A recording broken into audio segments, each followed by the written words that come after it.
you. All right, good evening. Thank you for joining us. It's a little late. I know we normally do our discussion at about 8 o'clock, but our guests were free at 9 o'clock today. It's a heavy news day. And we've already had one discussion with Derek O'Brien about the point of view from Parliament. Remember, he's a member of Parliament. You can find that conversation on our YouTube page on what is likely to happen in Parliament, because the government will have to bring in will have to table the repeal and in all likelihood have a discussion on the repeal, which means be accountable to Parliament on why these laws were brought in the first place. And he was talking about what the opposition is likely to expect from the government. What we're going to talk about in this discussion is the politics behind this decision, because let's be honest, there are many people across mainstream media calling this, and I'm not exaggerating, a gift from the Prime Minister to the farmers. In my opinion, this is hardly a gift, because farmers have now protested for over a year. They've been lathi-charged, hit with water cannons, called Khalistanis and terrorists. Their intelligence has repeatedly been questioned. Their patriotism has repeatedly been questioned. They simply stood their ground. Did the BJP discover that with the farm laws in play, their position in the UP elections was simply untenable? Is that what it has come to? And if that is the case, will the withdrawal of these laws make a massive difference to the BJP's chances in Uttar Pradesh? Those are the questions that we're asking. Good evening to those of you who are joining us at this point. But joining me right now, to begin with, we have Radhika Ramaseshan is a very senior journalist, been tracking Indian politics for a very long time, a very strong voice as well. We are very glad to have her. Mr. Sharad Pradhan, who is a journalist specifically looking after Uttar Pradesh for a very long time, will join us as well. Dr. Darshan Pal, General Secretary of Swaraj India, one of the farm leaders, may join us through the course of the conversation as well. Let me just start with Radhika ji. Radhika ji, good evening. Good evening. We were just chatting before we started this conversation that it is likely a political decision, an electoral decision more than anything else. What is your understanding behind the motivation of repealing these laws? Look, Faye, they could have well repealed it last year before the winter session and brought the repeal bill. But they chose to wait as farmers went through a series of travails. I mean, over 600 farmers have died in various circumstances. I mean, this is the death toll is higher than what was experienced during the Kargil conflict. So why did the government sit over it when they could have speeded it up? Obviously, because of the elections, primarily Uttar Pradesh, and to a secondary extent, Punjab, because the BJP, while the BJP is invested hugely in Uttar Pradesh, it clearly cannot afford to let go of a government in Uttar Pradesh. Now, what happens eventually, I can't say. And to an extent in Punjab, in Punjab, the interest is to muddle the situation, because already you have the beginnings or hints of a possible alliance with Amrinder Singh and probably some other smaller parties. So the whole idea is to deny a prospective winner a complete majority and muddle the situation. The spin being given is that the RSS was very keen to have the six on board and not let go of them, because they are a small but a very important minority. Now, this, I think, is a spin that is being given with the benefit of hindsight. I think it's pure cynical politics. I mean, I don't. If they were so concerned about the Sikhs, the RSS, they could have well directed the BJP to do this a year ago, or even go back a little more in time. Now, coming to Uttar Pradesh. In Uttar Pradesh, where I traveled, I mean, in the Awadh region, I found that, you have this great cocktail of Hindutva and various welfare schemes that, with the center's backup, the state government has managed to parcel off. So people generally expressed their happiness. They said that, middlemen have been largely eliminated. The benefits are coming directly to us. The money, wherever cash is given, it goes into our bank account. So there is no hera-fairy, so to speak. However, after giving this kind of a feel-good picture, I mean, if they had stopped there, I would have said, yes, really, the BJP is poised to return in Uttar Pradesh. But if you prodded them a little, they talked about various agricultural problems which are not directly related to the farm laws. They were very aware of the farm laws and the protests, especially in the districts close to Lakhimpur Kheri, like Sitapur and Mishrik. However, their main concern is, why is the government unwilling to give a legal guarantee for MSP? They were saying that they are being thrown to the vagaries of the open market. And especially the small and marginal farmers who formed the backbone of the BJP support in the past 2 or 3 elections, they said, look, the quantum of our produce is small. It's not worth our while going to an open market which is far away in a town or a city. We can't afford to hire a tractor or even a tempo to cart our produce to the market. So it is incumbent on the government to open state-owned mandis close to the villages, or ideally in every village, and legislate an MSP. Now, today, Satpal Malik, the governor of Goa, has made the same point. He said, until that is done, farmers' problems are not going to be redressed. So I guess you have a kind of a half thing. I mean, it's certainly not a gift. To call it a gift is so supercilious, And then there is the problem of fertilizer shortage, acute fertilizer shortage in Yeah. Sowing season is about to end in November. And in places I saw sack loads of potatoes partially rotting because they're waiting to be embedded in the soil. And they can't do it because they're not getting fertilizer. Yeah. Lastly, there is a hangover from 2018, which is, of course, the rampaging cattle let loose everywhere, which are kind of pillaging the fields and destroying the produce. So there is agrarian distress. There is no getting away. And if the protests were spearheaded by big farmers, so to speak, from West UP, the Japs, so the small and marginal farmers are extremely troubled by the problems I just listed. So it's covering the entire gamut of the peasantry. It is no longer just about the Jats or the rich farmers. It covers just about everybody. So there is agrarian distress, and we just have to see how far this goes in, mitigating the grievances. Pradhan is right now as well. Mr. Pradhan, good evening. Yeah. Thank you. Good evening. Good evening. There's also been some writing about the fact that there was water promised to eastern, UP that hasn't come. And that is something that's causing agrarian distress as well. There are broken promises on that end that people are really distressed about. That has aggravated, perhaps, the pain of the farmers. Is that true? Well, the issues I think raised by Radhika are more significant, and they are actually, that's the thing on ground, which has really caused a lot of agrarian distress, and it is visible. And as she rightly pointed out, for availability of fertilizer is a big issue, and that's across board, all over the state. What I'd like to add to what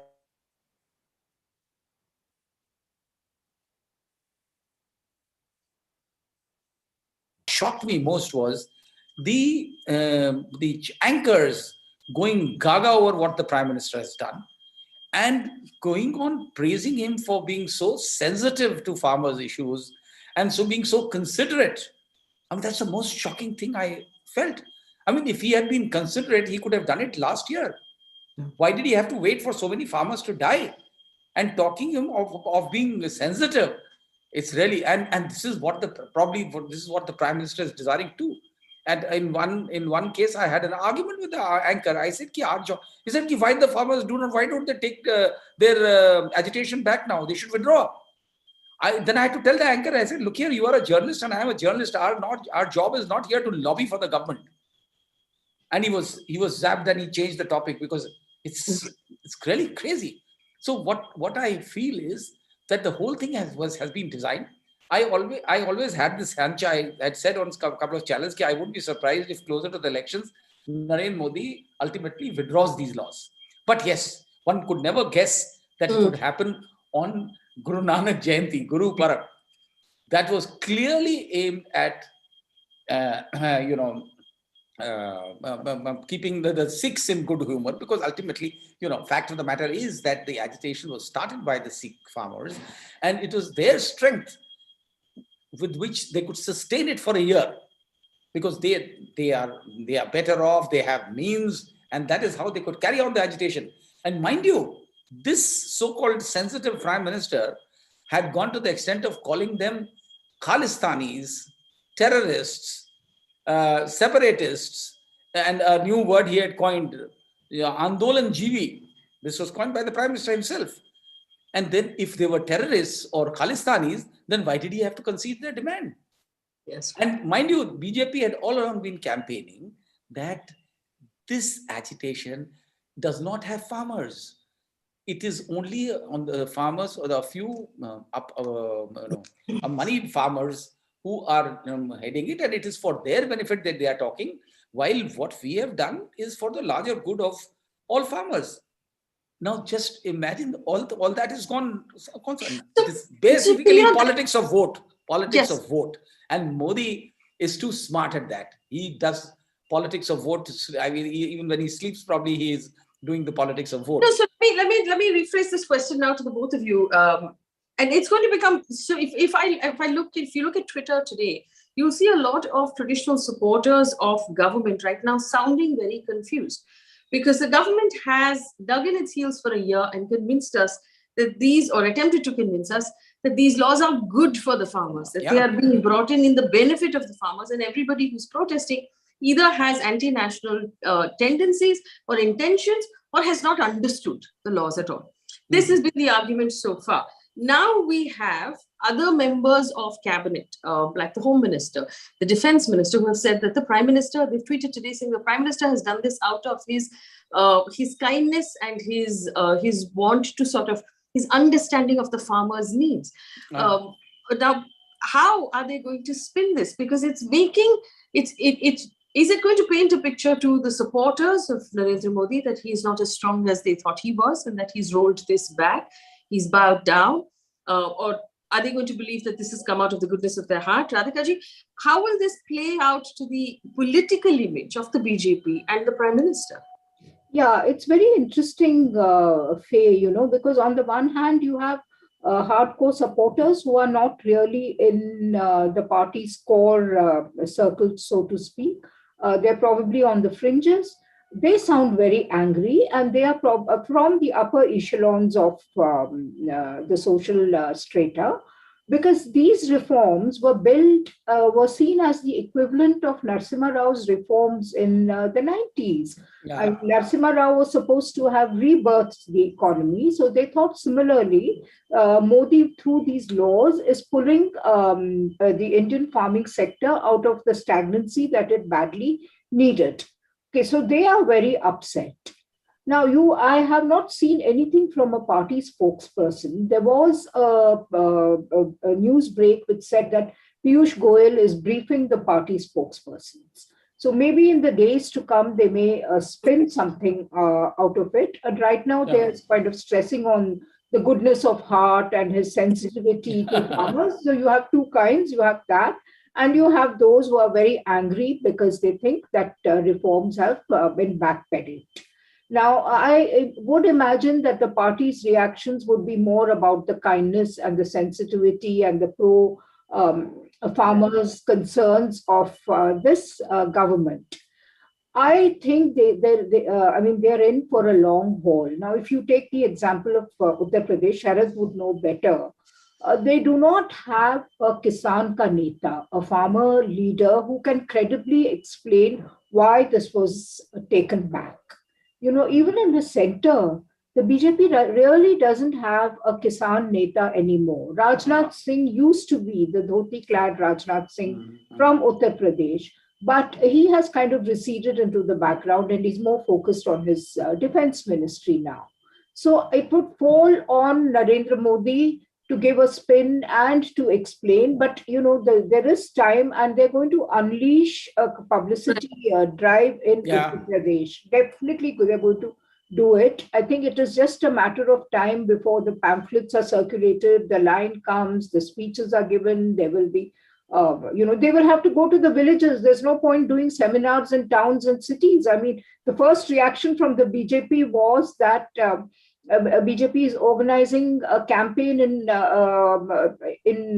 to support the PM's decision in cities. So I wonder, I mean, have they gone batty or what? Why cities and towns? I mean, you have to reach the last person in the village, and that's going to be a long haul as far as I can see. Mm-hmm. Well, I just to read out to our panelists and to our audience, in India today, there's Syed Zafar Islam of the BJP who has said, and I quote, "The Prime Minister has shown large-heartedness while taking the decision to scrap the farm laws." Effectively, not showing, saying that this is basically him giving in to the farmers.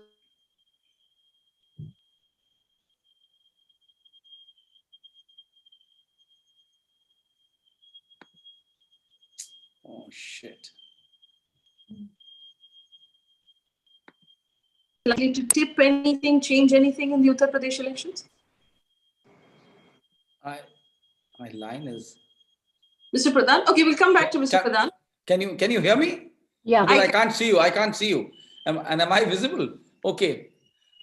Anyway, there's something wrong with the line, but never mind. What you're saying, I am pretty sure that this is not going to give the kind of gains that Modi is expecting through this melodrama. But yes, there is no doubt that it can marginally bring down the losses that they were in for. And that is the reason they were scared that this is going to eventually do you know that in the villages of Western UP in particular, BJP leaders were not being allowed to even enter. So their campaign was at stake. They were not allowed to campaign. And no leader, and there have been cases where they've been physically prevented from entering the villages. And that is what the farmers had also and made it very loud and clear right in the beginning. That let them come and we'll teach them a lesson during the elections. And that is what I think that is also another factor which led Modi to do this. I'm sure it is very rare for anybody who has a kind of despotic approach to concede that and to apologize. So I think all that is being done now with the eye on the vote. And by now they are adopting this soft approach to impress upon the farmers that they're really their well-wishers, and which is how their party spokesman and others are busy, have already, they have become turncoats, and they are busy talking about the large-heartedness of the Prime Minister. Or it took the Prime Minister to become large-hearted, it took 12 months for the Prime Minister to become large-hearted. It's really, less said the better. Radhika ji, do you agree that it's going to be a long haul for the BJP even from here? If we actually, like you said, right, if we divide up the campaign, the Hindutva sort of poll beagle for the BJP is very strong, led by Chief Minister Yogi Adityanath, who's incumbent. He's already started, in fact, talking about these things. So that's a strong pillar. Whether we agree with it or not, it's a strong pillar for the BJP inside of Uttar Pradesh. There's now the contentious farm distress that we were talking about. How much of a difference will this make? Yeah, I agree with Sharad. I think this is not going to make much of a difference. I mean, it depends on how effectively they disseminate the message. Usually the BJP is pretty good at that. But as I said, I always felt that the BJP is not really a pro-farmers party. I mean, I don't think they understand agricultural problems but what they have got in plenty is votes from farmers and in the rural areas. So it's a huge segment that they cannot ignore anymore. So we will just have to see how they spin around this decision and how they manage to sell it to their voters. In the meantime, what is happening and this is primarily in Western UP, but of course it's in other parts of UP as well. As I said, agrarian distress is being felt everywhere. In the meantime, what has happened is that there is the chances of an alliance between the Samajwadi Party and the Rashtriya Lok Dal have improved. In between, it looked like it may happen, it may not happen. And then the Now, from today, you also hear from BJP quarters that RLD chief Chaudhry Jayant Singh just had a problem with the farm laws. Now that we have revoked those laws, he may well come to the BJP, which is significant, and it shows a kind of recognition of the significance of Jayant Chaudhry in Western UP. So if this alliance comes about, then it is potentially a good alliance. I mean, I'm not using the word powerful or anything. I'm saying it's a good alliance because Akhilesh's presence might swing the Muslims towards the Samajwadi Party. And you have Jayant Chaudhry, who's been championing the cause of the farmers, primarily the Jats, with the help of Rakesh Tikait in the backdrop. So this again is a challenge to the BJP, let me put it that way. And it's also probably one of the reasons why the Prime Minister went ahead and announced the repeal of the laws.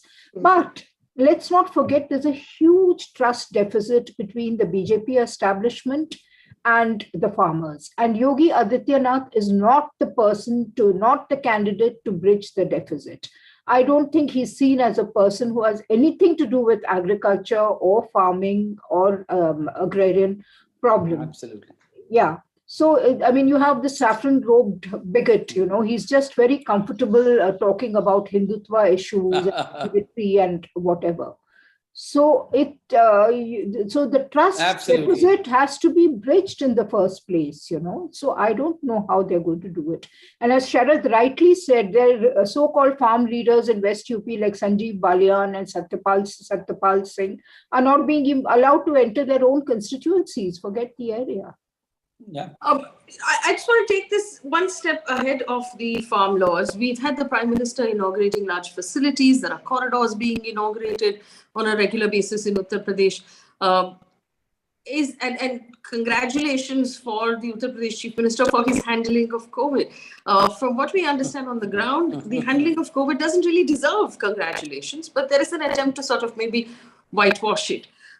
Is this enough for people to make people forget what happened during the second wave of COVID in Uttar Pradesh? Radhika ji, did you find pangs of pain in Uttar Pradesh about COVID as well? What is that? Yeah, that is one of the big surprises that sprung on me. I had to force whoever I met to recollect the pandemic. And once the conversation went in that direction, then they remembered. They said, हमारे गांव में 4 लोग मर गए या 5 लोग मर गए, and there was no help coming, no medicines, no hospital beds, no oxygen. I mean, but it was something I had to force out of them. And I find that there's a sense of fatalism about the pandemic. They are unwilling to squarely blame the government or the establishment, which is extremely distressing because I can't imagine this kind of a response in any other state. So that's as far as pandemic management is concerned. You have the case of encephalitis. I mean, year after year, it wrecks Gorakhpur, which is represented by Adityanath. And what happens? I mean, nothing is done. You have one poor Dr. Kafil Khan who is subject to continued torture and who's finally dismissed from service. So I think, health is not such a vital issue in Uttar Pradesh. Agriculture, yes, but not health, unfortunately. Sharad Pradhan, will Ram Mandir and all of the other religious victories for the BJP make a difference? I think because they'll play it up. The problem is, adding to what Radhika said, let me come to that.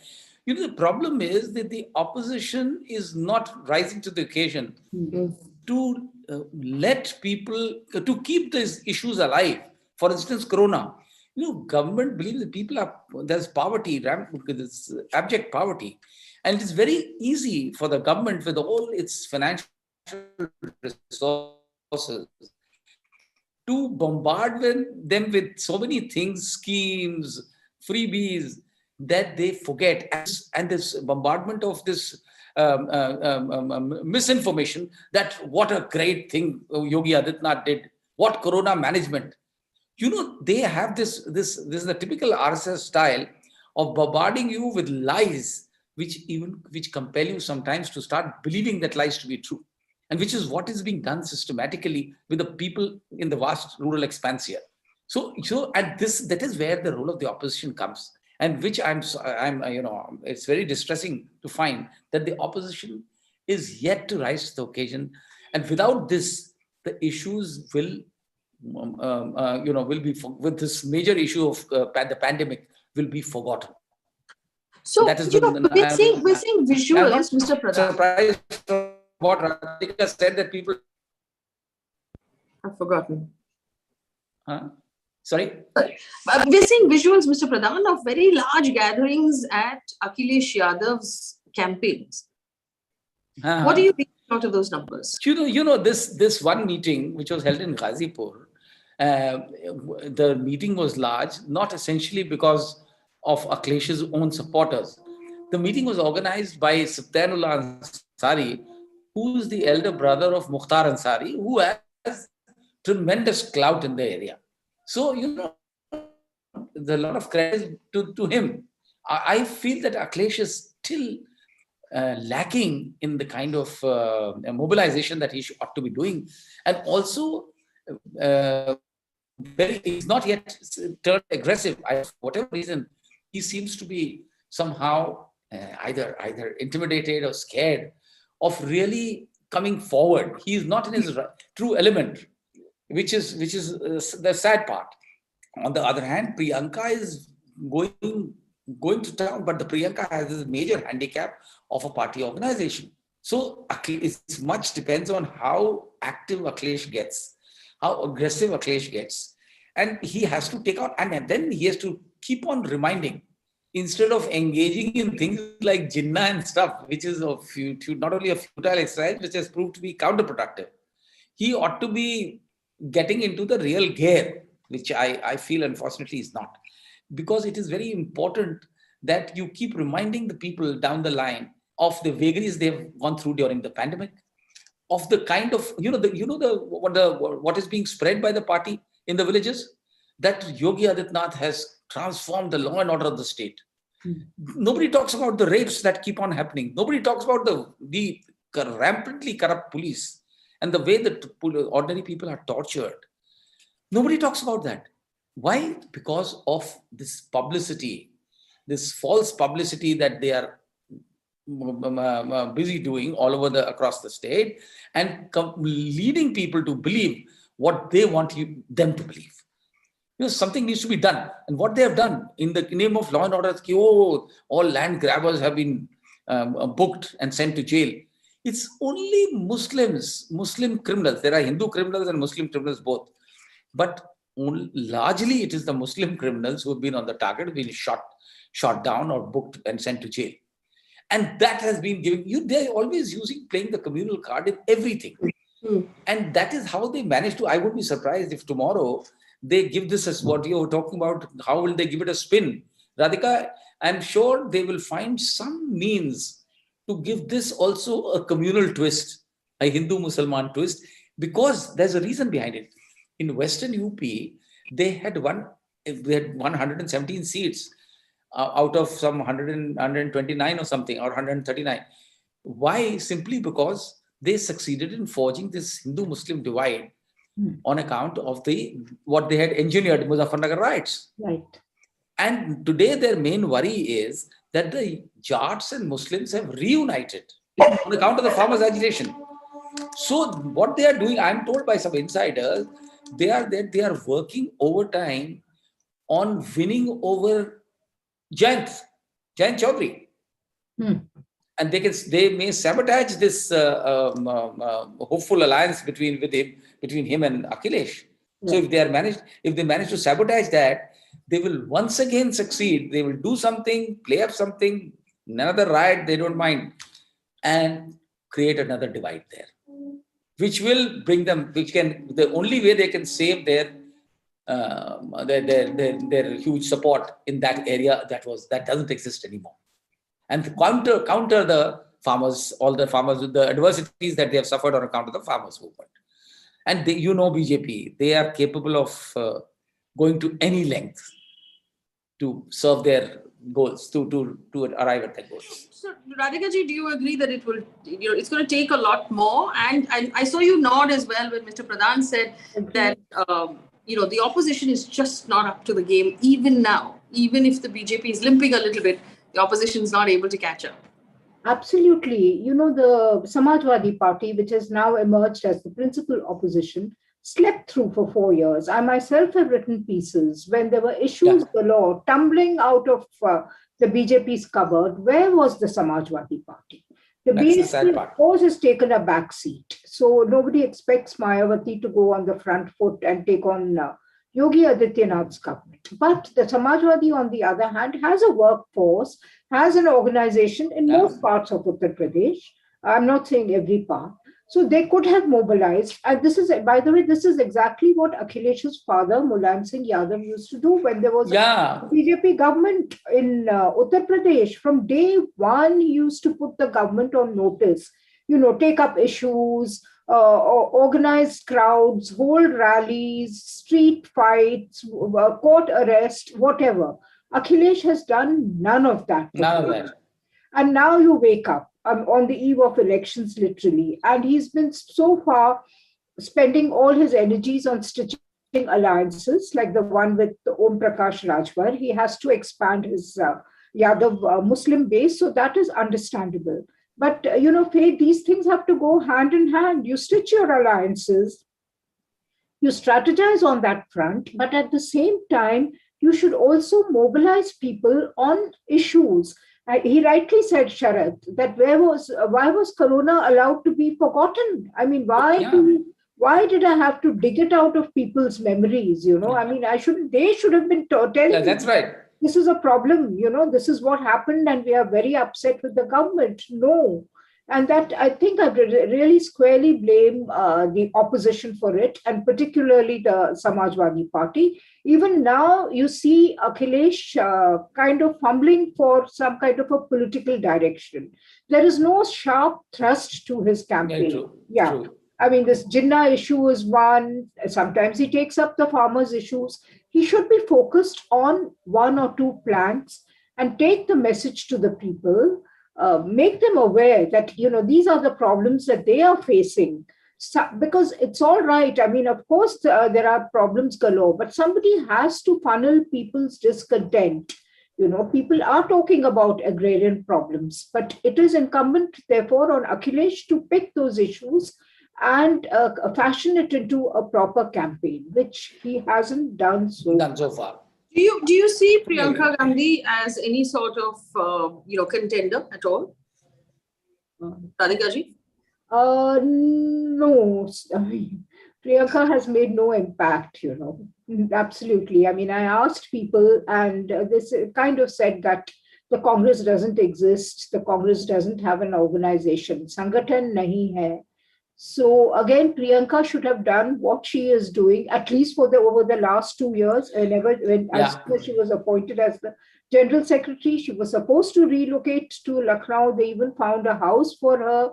But her visits have been largely episodic. Whenever there's a major episode, she is there to express solidarity. She says the right thing, sounds aggressive, but she's not consistent. So I think her engagement had to be much longer and more consistent for her to make an impact now, finally.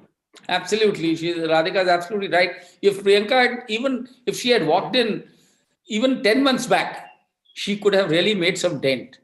And what I feel that if there is some kind of there needs to be some kind of an unwritten understanding between her and Akhilesh, so that whatever she is doing, Akhilesh's party benefits out of it. That is possible. It can be worked out. One thing good that she is doing, Faye, is that she is not crossing Akhilesh's path. Where the Muslim vote is concerned, she is keeping away from that, which is an intelligent move.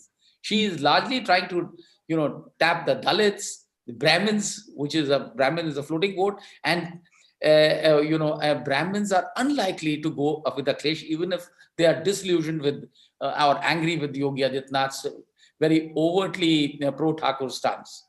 So that way she's, and all said and done, she is definitely giving sleepless nights to the Saffron brigade. Whatever she does, and the manner she does, it really unnerves them. Which in itself is all that she's been able to achieve is that people have started talking about the Congress as somebody in existence on the playfield. Otherwise, Congress was not even discussed anywhere. But it's too late. It's a rather too late in the day. And even now, she needs to be consistently, for a change, she's been camping here and she's been going around Uttar Pradesh, which is very good. But now it's, that once again, if she had done it months back, like Akhilesh should have utilized these 4 years to really take the party way ahead of where it was. My reading is that Akhilesh has unfortunately not picked up anything good from the father. Some more negative things that he has picked up, not anything good from the father. Was a street fighter, and that made a lot of difference. Makes a lot of difference. I know I've taken more time than both of you had agreed on initially. Radhika, one last question, which is outside of Uttar Pradesh, there are other states going into election as well. There's Goa, Punjab.